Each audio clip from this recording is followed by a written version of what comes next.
दोस्तों आज जो टॉपिक हम पढ़ेंगे वो पढ़ेंगे लाभ हानि। क्या पढ़ेंगे?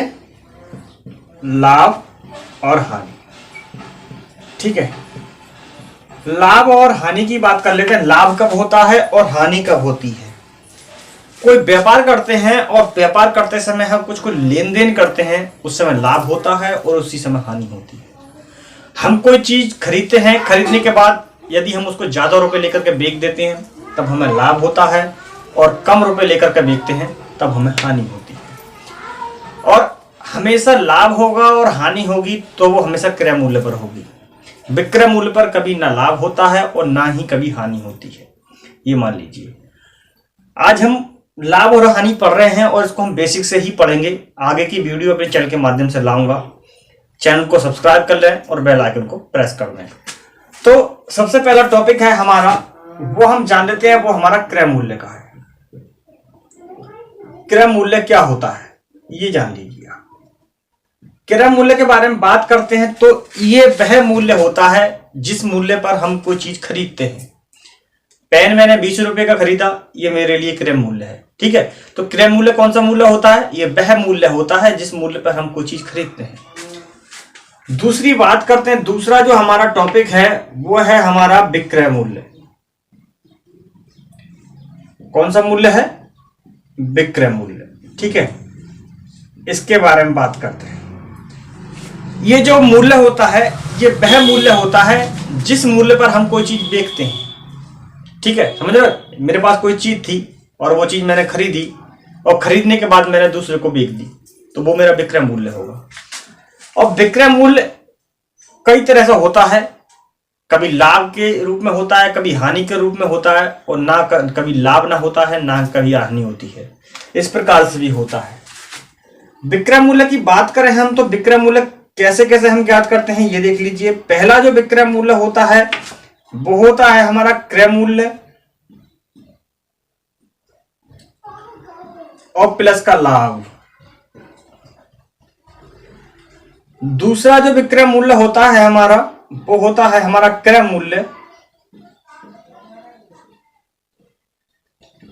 और माइनस हानि, क्योंकि हम हानि लेकर भी कोई चीज बेच देते हैं। और तीसरा जो हमारा विक्रय मूल्य होता है वो होता है हमारा क्रय मूल्य, और इसी पर हम कोई चीज बेच देते हैं। मेरी बात को समझ रहे हो अच्छे से? पहले हम जो किसी चीज को बेचते हैं, खरीदते हैं, खरीदने के बाद में उसको कुछ लाभ लेते हैं, बेच देते हैं, ये भी हमारा एक विक्रय मूल्य कहलाता है। दूसरा, हम किसी चीज को खरीदते हैं, खरीदने के बाद कुछ हानि उठाते हैं, उसको हम बेच देते हैं, ये भी हमारा विक्रय मूल्य कहलाता है। और तीसरा, हम किसी चीज को खरीदते हैं और खरीदने के बाद ना ही हम इस पर लाभ लेते हैं और ना ही हम इस पर हानि उठाते हैं, जैसे कि तैसा बेच देते हैं, ये भी हमारे लिए विक्रय मूल्य कहलाता है। ठीक है, तो तीन हमारे विक्रय मूल्य कंप्लीट हमने हो गए। यहाँ हमने समझ लिया पहला विक्रय मूल्य, दूसरा और तीसरा। इसको अपनी कॉपी नोट करते चलना कॉपी पे, जिससे कि आप लोगों को आगे से याद रहे। उसके बाद में एक आता है हमारा जो मूल्य आता है वो आता है हमारा लागत मूल्य। लागत मूल्य आता है, उसके बारे में हम लोग बात कर लेते हैं। ये क्या है लागत मूल्य? लागत मूल्य के बारे में बात करें तो ये वो मूल्य होता है जिस मूल्य पर हम वस्तु को तैयार करते हैं। मतलब सीधा सा है कि ये पेन है मेरे पास, इस पेन का जो निब है वो किसी और ने बनाया, खोल किसी और ने कंपनी ने बनाया, ब्रश किसी और कंपनी ने बनाया। तो तीनों कंपनी ने मिलाकर के इसका रेट तैयार किया 20 रुपए। तो इसका जो लागत मूल्य कितना हुआ? 20 रुपए। तो जो 20 रुपए जो इसका लागत मूल्य हो बनाने में लगा, तो वही इसका लागत मूल्य कहलाएगा। उसके बाद में हम बात करते हैं, एक होता है हमारा अंकित मूल्य। अंकित मूल्य के बारे में बात करते हैं। अंकित मूल्य के बारे में बात करें तो ये कौन सा मूल्य होता है? ये वो मूल्य होता है जो वस्तु पर छपा हुआ होता है, एमआरपी जिसे बोलते हैं। आपने देखा होगा, कोई पाउच खरीदा होगा पाउडर का या किसी चीज का, और जैसे पेन का या कॉपी का, जो भी आपने देखा होगा, किसी किताब पर लिखा हुआ देखा होगा ना, एमआरपी 350 रुपए, जबकि आप लोगों को वो किताब कितने की मिल जाती है? 300 रुपए की। तो जो एमआरपी होता है वही अंकित मूल्य होता है। ठीक है, ये चीज हमने यहाँ पर क्लियर कर ली। उसके बाद में आता है लाभ प्रतिशत। क्योंकि लाभ और हानि की बात कर रहे हैं यहाँ पर, तो हम लाभ प्रतिशत की भी बात करेंगे हैं हम। ठीक है, लाभ प्रतिशत हम कैसे ज्ञात करते हैं, उसके लिए हमें क्या पता होना चाहिए, हमें कुल लाभ पता होना चाहिए कि किस वस्तु पर हमें कितना लाभ हुआ, कुल लाभ पता होना चाहिए। ठीक है, उसके बाद में हमें पता होना चाहिए हमारा क्रय मूल्य, क्योंकि हम क्रय मूल्य पर ही लाभ होता है और क्रय मूल्य पर ही हमेशा हानि होती है। ठीक है, ये चीज, ये वाला फॉर्मूला है, इस फॉर्मूले से हम लाभ परसेंटेज निकालेंगे। दूसरा फॉर्मूला होता है हमारा हानि का, हानि प्रतिशत ज्ञात करने के लिए।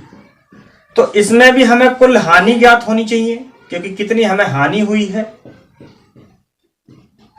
गुणा में 100 और अपॉन में क्रय मूल्य, क्योंकि हानि भी हमेशा क्रय मूल्य पर ही होती है।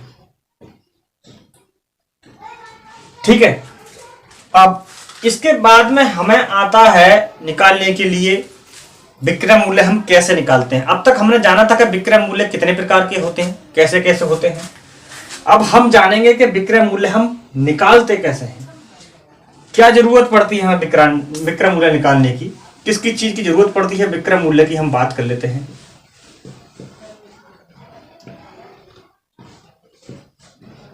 विक्रय मूल्य को ज्ञात करने के लिए हमें दो चीजों की जरूरत पड़ेगी।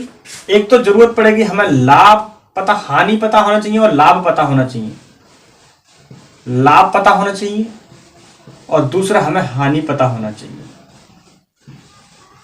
उसके बाद हमें पता होना चाहिए कि हमारा क्रय मूल्य कितना है। ठीक है, इसका एक फॉर्मूला है, वो मैं यहां पर लिखवा रहा हूं आप लोगों के लिए। विक्रय मूल्य निकालने का एक फॉर्मूला है, वो मैं आप लोगों को लिखवा रहा हूं, उसको आप नोट कर लेना, और उसी से आप विक्रय मूल्य जो है निकाल सकते हो। विक्रय मूल्य निकालने का एक फॉर्मूला है, यहां हम क्रय मूल्य लिखते हैं। ठीक है, और गुणा में 100 और प्लस माइनस का लाभ या हानि, लाभ या हानि, और बटे में 100। एक चीज यहां देखिए, विक्रय मूल्य निकालने के लिए क्रय मूल्य गुणा 100 प्लस माइनस के लाभ या हानि। लाभ जब होगा हमारे लिए तो यहां प्लस का इस्तेमाल करेंगे, और हानि होगी तब हम माइनस का इस्तेमाल करेंगे। ठीक है, ये हो गया हमारा विक्रय मूल्य निकालने का फॉर्मूला। उसके बाद में हम बात करते हैं हम क्रय मूल्य निकालने की। क्रय मूल्य निकालने की बात करते हैं। क्रय मूल्य कैसे निकालते हैं? क्रय मूल्य की हम बात करें तो क्रय मूल्य निकालने के लिए हमें जिन चीजों की आवश्यकता पड़ती है उन लोगों को उनके बारे में भी जान लेना चाहिए। और क्रय मूल्य के लिए हमें जरूरत पड़ती है, हमें जो है लाभ का पता होना चाहिए, और दूसरा हमें हानि का पता होना चाहिए। दोनों में से किसी ना किसी की चीज का पता होना चाहिए, और यहां हमें विक्रय मूल्य का पता होना चाहिए। किसका? विक्रय मूल्य का। समझ रहे हो? क्रय मूल्य का पता होना चाहिए, लाभ या हानि एक जो भी हुआ हो उसका जानकारी होना चाहिए, दूसरा हमें विक्रय मूल्य का पता होना चाहिए। क्रय मूल्य को ज्ञात करने के लिए एक फॉर्मूला है, वो उसमें आप लोगों को लिखवा रहा हूं। क्रय मूल्य ज्ञात करेंगे उसके लिए हम यहां लिखते हैं विक्रय मूल्य,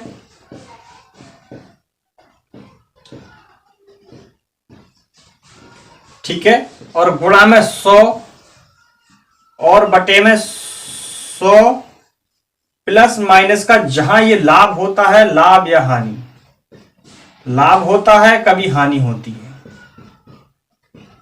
ये हमारा फॉर्मूला है। इस फॉर्मूले के माध्यम से हम जो है टोटल जो है काम करेंगे और जानेंगे हम आसानी से कि क्या क्या चीज जो है हम ज्ञात कर सकते हैं। अब हम ये चीज आप लोगों ने क्लियर कर ली होगी। क्लियर करने के बाद में हम जो है अब प्रश्न लगाना शुरू करेंगे। पहले प्रश्न से हम लोग शुरू करते हैं, उसके बाद में हम देखते हैं क्या क्या आगे जानकारी है। ठीक है, अब मैं थोड़ा क्या करता हूं, आप लोग इसको देख लीजिए, तब तक मैं जो है अपना पेन का जो है स्क्रीन पर आप लोगों को दिख रहा होगा। पहला प्रश्न लग गया है, और पहले प्रश्न में पूछा गया है इसमें कि एक आदमी 250 रुपए में एक वस्तु खरीदता है।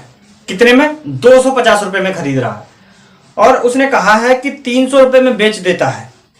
और उसका लाभ प्रतिशत कितना है ये पूछा गया है। क्रय मूल्य के लिए दिया गया है, हम क्रय मूल्य लिख लेते हैं। क्रय मूल्य कितना है ये देख लीजिए। पहले क्रय मूल्य बताया है उसने कि वस्तु का जो क्रय मूल्य है 250 रुपए है और उसका जो विक्रय मूल्य है वह भी दिया है उसने। विक्रय मूल्य दिया है उसने 300 रुपए। क्या दिया है? 300 रुपए।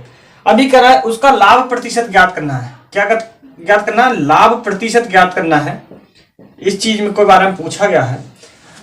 जब हमने कोई चीज 250 रुपए की खरीदी और 300 रुपए में उसको बेच दिया, जाहिर सी बात है हमको लाभ कितने का हुआ? 50 रुपए का। मैंने आप लोगों को लाभ प्रतिशत का एक फॉर्मूला लिखवाया कि हमें कुल लाभ पता होना चाहिए और क्रय मूल्य पता होना चाहिए। तो यहां हम लाभ प्रतिशत ज्ञात कर रहे हैं। तो यहां सीधा सा जो हमारा लाभ है वो कितने का है? 250 रुपए में खरीदी और 300 में बेच दी, तो हमारा लाभ जो हुआ था वो 50 रुपए का हुआ था। ठीक है, गुणा में 100 और बटे में हमको जब पता है कि हमारा क्रय मूल्य पर जो है हमें लाभ होता है, तो 250 रुपए का हमें लाभ हुआ, हम 250 रुपए नीचे लिख लेंगे। इसको डिवाइड कर देते हैं। एक जीरो से एक जीरो कट गया, 5 पंजे 25 और 5 दूनी 10, यानी 20% का हमें लाभ हुआ। कितने का हुआ? 20% का हमें लाभ हुआ। लाभ परसेंटेज इस प्रकार से हम निकाल लेते हैं। अब बात करते हैं दूसरे प्रश्न के बारे में। दूसरा प्रश्न है हमारा, एक साइकिल 2500 रुपए में खरीदी। कितने में खरीदी? एक साइकिल खरीदी है किसी व्यक्ति ने और वो साइकिल खरीदी है 2500 रुपए में। यार इसका मतलब सीधा सा ये है कि जब वो साइकिल खरीद रहा है तो वो उसका क्रय मूल्य है, और क्रय मूल्य कितना है उसका? 2500 रुपए खरीद लिया उसने और उसको जो है 2200 रुपए में बेच देता है। कितने में? 2500 में खरीद करके उसको 2200 रुपए में बेच देता है। तो उसका हानि प्रतिशत बताना है। सीधी सी बात, यहां पर उसने बोला है कि मैंने जो क्रय मूल्य किया साइकिल का वो मैंने किया था 2500 रुपए में, और जब मैंने इसको 2500 में किया और उसका जो विक्रय मैंने बिक्री कर दी, मैंने उसको बेच दिया, वो कितने में बेचा? 2200 रुपए में। 2200 रुपए में बेचा। तीनों का डिफरेंस कितना? दोनों का 300 रुपए, यानी 300 रुपए की हानि उठा ली। और हानि प्रतिशत हम लोगों को ज्ञात करना है। तो हानि प्रतिशत ज्ञात करने के लिए हम लोगों को कुल हानि ज्ञात होनी चाहिए, दूसरा हमें क्रय मूल्य ज्ञात होना चाहिए। दोनों हम लोगों के पास में है, हमने यहां पर रख दिया और हमने इसको डिवाइड कर दिया। 5 पंजे 25 और 5 छंग 30 और 12 पंजे 60, यानी 12% की जो है हमें हानि हुई। कितने की हुई? 12% की हानि हुई। इसे डबल बार मैंने इसलिए काटा क्योंकि कभी कभी बच्चे कंफ्यूज हो जाते हैं, इतनी लंबी संख्या को क्यों डिवाइड कर दिया। ठीक है, तो 12% का हम लोगों को जो है हानि हुई। प्रश्न हमारा सॉल्व हो गया है। अगला तीसरा प्रश्न स्क्रीन पर जो है इनका लगा दीजिए।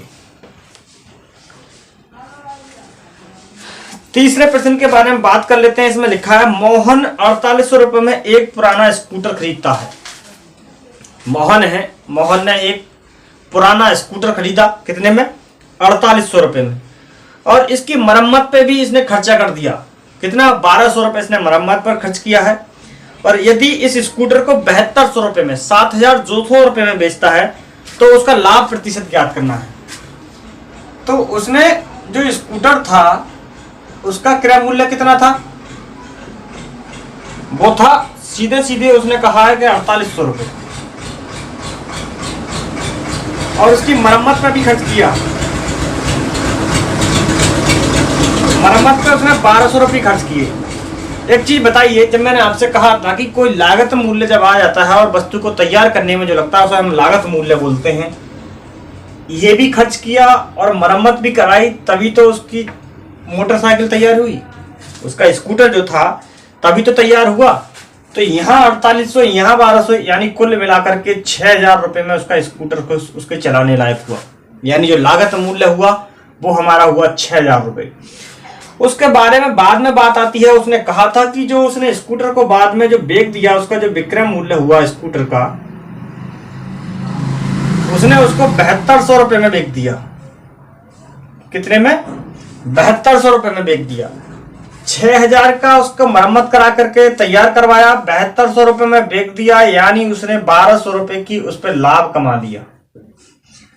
मैंने बताया था कि लाभ प्रतिशत कभी ज्ञात करना हो तो उसके लिए सीधा सा फॉर्मूला लगाना है, कुल लाभ पता हो और दूसरा हमें क्रय मूल्य पता हो, कोई दिक्कत कभी नहीं आएगी। सीधा सा हमने 6,000 रुपए में जो उसको तैयार करवाया, 2 से 2 जीरो काट दिए, 12 पंजे 60 और 5 दूनी 10, यानी 20% का उसने 7200 रुपए में बेचने के बाद में लाभ कमाया। समझ रहे हो कितने का लाभ कमाया? 20% का उसने लाभ कमाया। ये सवाल हमने यहां पर कंप्लीट कर दिया। ये सवाल नंबर 3 था। चौथा सवाल हम लोग देख लेते हैं, स्क्रीन पर चौथा सवाल लगा दीजिए। चौथे सवाल में अनुपात दिया है। अनुपात में यह कहा गया है कि एक वस्तु का क्रय मूल्य और विक्रय मूल्य का अनुपात जो है वो 20:21 है। कितना है? 20:21 है। तो लाभ प्रतिशत ज्ञात कीजिए। एक चीज बताइए, यहां उन्होंने कहा है कि जो रेशियो दिया है उन्होंने विक्रय मूल्य का, क्रय मूल्य का और विक्रय मूल्य का दिया है। समझ रहे हो? उन्होंने इस तरह से जो है अनुपात जो है दे दिया। मैं यहां 2 जीरो बढ़ाता हूं, यहां 2 जीरो बढ़ाता हूं, कोई फर्क नहीं पड़ता। इन्होंने सिर्फ ये संख्याएं थी, आगे भी इसके जीरो बढ़ाते चला जाऊंगा, कभी कोई दिक्कत नहीं आएगी। समझ रहे मेरी बात? इन्होंने ये परसेंटेज, इसने रेशियो के रूप में चयन कर दिया है। इसके 2 जीरो मैंने यहां से काट दिए और 2 जीरो यहां से भी मैंने काट दिए, रेशियो बनके तैयार हो गया। यहां से आगे को कोई संख्या कटने वाली नहीं है। ठीक है, तो ये जो हमारा क्रय मूल्य हो गया, ये हमारा विक्रय मूल्य हो गया। सीधी सी बात है, 20 रुपए में हमने खरीदी और 21 रुपए में हमने बेच दी। कभी भी रेशियो के अनुपात में विक्रय मूल्य और क्रय मूल्य आ जाए तो कभी घबराना नहीं है। तो इसका सीधा सा मतलब यह है कि क्रय मूल्य जो है वो 20 रुपए है और विक्रय मूल्य उसका 21 रुपए है। लाभ प्रतिशत पूछ रहा है। सवाल बहुत सिंपल है और आसानी से हो जाएगा। कितने का डिफरेंस है? 1 रुपए का, यानी 1 रुपए का लाभ कमाया। कितने रुपए क्रय मूल्य था उसका? 20 रुपए क्रय मूल्य था। लाभ पूछ रहा है, 5% का लाभ हो जाएगा। कितने का हो जाएगा? 5% का। समझ लो मेरी बात? ये हम लोगों ने यहां पर देख लिया। उसके बाद में आता है प्रश्न नंबर 5। प्रश्न नंबर 5 की बात कर लेते हैं। प्रश्न नंबर 5 क्या है? प्रश्न नंबर 5 में बताया गया कि एक मशीन है 8,000 रुपए में खरीदी है। एक मशीन जो है वो 8,000 रुपए में खरीदी है और उस पर 25% के लाभ पर बेचा गया है। मशीन कितने रुपए में बेची? उसने कहा है सीधा सा कि मशीन का जो क्रय मूल्य है वो है 8,000 रुपए। ठीक है, 8,000 रुपए में मशीन खरीदी है और उस पर जो लाभ है प्रतिशत में वो है 25%। ठीक है, 25% का लाभ है। अब वो कह रहा है इसका विक्रय मूल्य ज्ञात कीजिए। विक्रय मूल्य के लिए मैंने आपसे बताया था पहले कि विक्रय मूल्य ज्ञात करने के लिए हम लोगों को 2 चीज की जरूरत पड़ेगी। या तो हमें क्रय मूल्य पता होना चाहिए, दूसरा हमें लाभ प्रतिशत या हानि प्रतिशत पता होना चाहिए। दोनों चीजें पति हैं, निकालने में कोई दिक्कत नहीं है। हमको 8,000 रुपए हम लोगों को पता था हमारा क्रय मूल्य है। दूसरा हमको ये पता है हमारा जो है लाभ प्रतिशत, हमने इसको जो है कर दिया।